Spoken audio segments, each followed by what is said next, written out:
Are there plans to expand the U.S.'s military presence in Greenland beyond this base? Well, are there immediate plans to expand our military presence? No, but are there general objectives that we want to accomplish that will certainly require us investing more resources, investing in additional military, icebreakers, investing in additional naval ships that will have a greater presence in Greenland? Absolutely. And we know that's necessary because we know, as Mike talked about and certainly I talked about, there has been an expansion of the security footprint and the security interest of Russia and China. They're doing what they believe is in their interest. The United States must do what I know is in our interest, which is to make sure that Greenland is safe. If Greenland doesn't have self-determination, if the people of Greenland have their future controlled by the Chinese Communist Party, it's not going to make their lives better off, and most importantly, it's going to make American and world national security, world security, much, much weaker. We in some ways need to wake up. We need to wake up from a failed 40-year consensus that said that we could ignore the encroachment of powerful countries as they expand their ambitions. We can't just bury our head in the sand or in Greenland, bury our head in the snow and pretend that the Chinese are not interested in this very large landmass. We know that they are. They've taken steps to put Greenland in ridiculous debt traps to invest and exploit the resources here. And we know that they're sending a lot of military resources here. Yes, over the medium term, the United States will meet that challenge. We will put our own resources here. We already have a lot of great resources here, but we know we're going to have to do more to counter some of the nations that we know that we're competitive with. Sure. Thank you so much, Mr. Vice President. And the President said today that we have to have Greenland. By being here today, are you also conveying that message that the U.S. is very serious in its desire to acquire Greenland?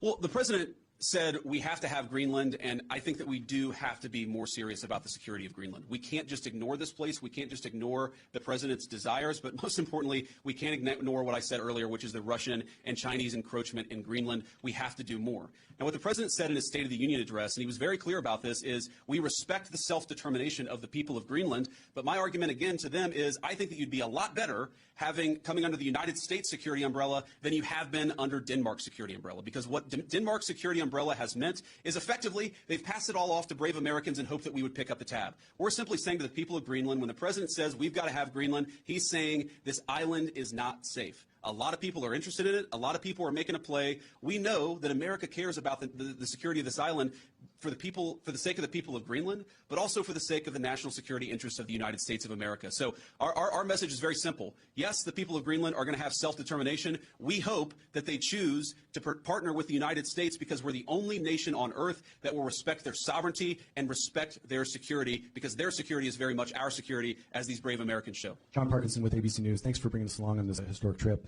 I wanted to ask you about last week's news with the Atlantic. We've had a couple questions on Greenland. I feel like you've answered that. But I did want to ask, did you express your concerns to the President that you were opposed to the Houthi strike? And also, what did you mean when you asked, or when you said in that thread that the President wasn't aware that his directions for Yemen were inconsistent with his message on Europe? Well, I didn't quite say that. I think that's a slight misunderstanding of what I said. But we've talked, of course, in the American media about Signalgate, as I called it, for the past week. And here's what I told the President and the entire national security team is that, yes, it is in the interest of the United States of America to preserve navigation. Yes, it is in the interest of the United States to kill terrorists who are preventing navigation in the Red Sea. But we got to make sure that we do it right. We have to be careful. We have to make sure the timing is right. And, of course, what that leak revealed, I think, is a private communication between the President's senior advisors about how best to prepare the American people for what we all thought we had to do, about the right timing of when we should do something, and, of course, surfacing the strategic questions that we needed to decide and brief the President on so that he could ultimately make the decision about what we would do. What I saw in that Signal chat, and of course what I've seen in the President's senior national security team, is that sometimes we all agree and sometimes we all disagree, but it's important that we all have an honest conversation amongst ourselves and with the President of the United States about what we think is the best interest of the national security of the United States of America. I support the President's decision to strike the Houthis. I always supported the President's decision to strike the Houthis, and I support the national security team having the argument about how best to serve the American people. Go ahead. In your security briefing today, did you see specific threats coming from China and Russia, things that you did not know about before? Are we talking battleships, icebreakers, any type of military equipment, or is it economic? Well, I don't want to get too specific, but yes, we know that the Chinese are very, very interested in this island. We've seen some of the economic pressures that they've tried to place on Greenland. We know that they're increasingly engaging in military training and military interest. Certainly, They've started to describe themselves as a near Arctic power, and I think part of that is justifying taking a further interest in Greenland and some of the surrounding territories. So we've seen very strong evidence that both the Chinese and the Russians are interested in Greenland. And why wouldn't they be interested in Greenland? It's a beautiful place. It has incredible people. Its geographic placement makes it very important for the national security of the United States. But for world security, what we have to recognize is that if the Chinese and the Russians are going to pursue their national interest, we need a president who's going to pursue the American national interest, and that means ensuring that Greenland is safe. When can we expect an update on the internal investigation into that Signal chat leak? Has that investigation concluded, and what are the findings? I think we'll get an update soon. Look, we take it very seriously. We all accept that a journalist should not have been invited into the chat, and members of the administration, including my dear friend Mike, have taken responsibility for it. But I find the American media's obsession with this issue very, very interesting, because I happen to remember about 4 years ago when American military leadership made a catastrophic error that got 13 innocent Americans killed in Afghanistan and had about $80 billion of military equipment turned over to one of the worst terrorist organizations in the world. And for years, the American media ran cover for a Biden administration that refused to fire any generals or even launch an internal investigation that was meaningful and substantive about what happened. And now the same American media that covered for the Biden administration after the untimely death and the unnecessary death of 13 brave Americans is really, really interested in forcing the President of the United States to fire someone because of a Signal chat. That is not honest behavior from the American media. And if you think you're going to force the President of the United States to fire anybody, you've got another thing coming. President Trump has said it on Monday, on Tuesday, on Wednesday, on Thursday, and I'm the Vice President saying it here on Friday. We are standing behind our entire national security team. Yeah, go ahead. The tariffs. There's been some retaliation, some signals at least in the media that Canada's going to respond. Some of these others are going to respond to the president's tariffs. What's your message for Americans that are going to see cost increase on auto manufacturing, new cars, that kind of thing?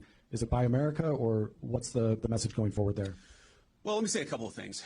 First of all, for the Canadians, and we have many dear friends in Canada, and of course we love the Canadian people, but the Canadian leadership threatening retaliatory tariffs against the United States, as President Trump often says, they just don't have the cards. There is no way that Canada can win a trade war with the United States. What President Trump has said is that he wants to level the playing field. For decades, Canadian leadership has forced American farmers and American manufacturers to play by an unfair set of rules. All President Trump has said is that we're done playing by an unfair set of rules. If you're going to do something to our industries, then we're going to do something back to your industries. That's how you protect American manufacturing, and that's how you protect American jobs. Now, what I'd say to the American people is look, the president ran on this, and he said very clearly that we're done being the piggy bank of the entire world. For 40 years, in the same way that our European friends, I think, have neglected international security, for 40 years, a lot of our friends all over the world have used America as a piggy bank. They have used us to absorb all of their excess economic production. What does that mean for Americans? For Americans, that's meant manufacturing jobs declining. That's meant middle-class wages going down. That's meant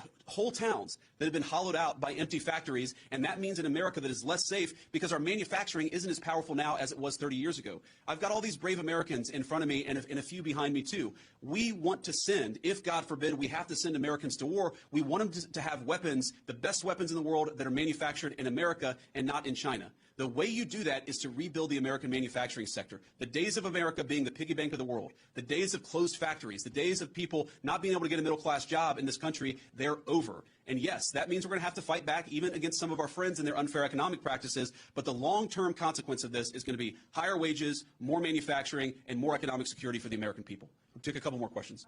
Russia, has the U.S. agreed to those conditions that the Kremlin said were needed for that truce in the Black Sea? It included lifting sanctions imposed on Russian banks. Trump said this week that you were still looking at it. Well, there are a couple of different statements that are floating around out there, and some of them I think are mistranslations, and some of them are not totally clear what is even being asked for. But the president has said, and he's right, that I think we feel very good about where things are. We trust but verify. We make sure that what we're seeing from one party is met by the other party and vice versa. But I think that we've made an incredible amount of progress. We have to remember that this war started under Joe Biden's administration. It has led to an unbelievable amount of death and destruction. And for the first time in almost 4 years, thanks to President Trump's leadership, we have an opportunity to really achieve a peaceful settlement. The president's going to fight every single day to make sure that happens. And of course, we'll keep you guys updated as we continue to make progress. I do think if you look at what we've talked about, we've obviously got this energy infrastructure ceasefire. We've got a Black Sea commercial ceasefire that I think is almost done. And once we get there, we'll work on the next stage of the ceasefire. Yeah. The president has previously not ruled out military force when he's talking about taking over Greenland. But your rhetoric today is more about encouraging the Greenlandic people to vote for independence. Do you think the rhetoric has changed about that, or what's your message there? No, I don't think it's changed at all. Look, the president said clearly he doesn't think that military force is going to be necessary, but he absolutely believes that Greenland is an important part of the security, not just of the United States, but of the world, and of course the people of Greenland too. It's very simple. I think the president's been very consistent here from his State of the Union, from his inaugural address, and every public statement that he's made. Territory, Greenland, really matters for the security of the United States. It's extremely vulnerable right now, and if the people of Greenland were willing to partner with the United States, and I think that they ultimately will partner with the United States, we could make them much more secure, we could do a lot more protection, and I think they'd fare a lot better economically as well. This has to happen. And the reason it has to happen, I hate to say it, is because our friends in Denmark have not done their job in keeping this area safe. They just haven't done it.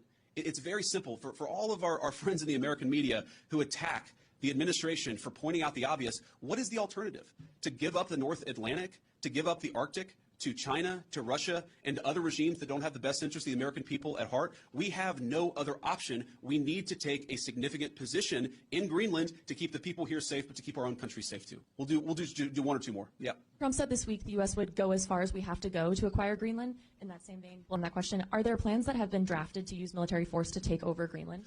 Well, what the president has said is that we need to have more of a position in Greenland. We need it, again, for the safety of the American people.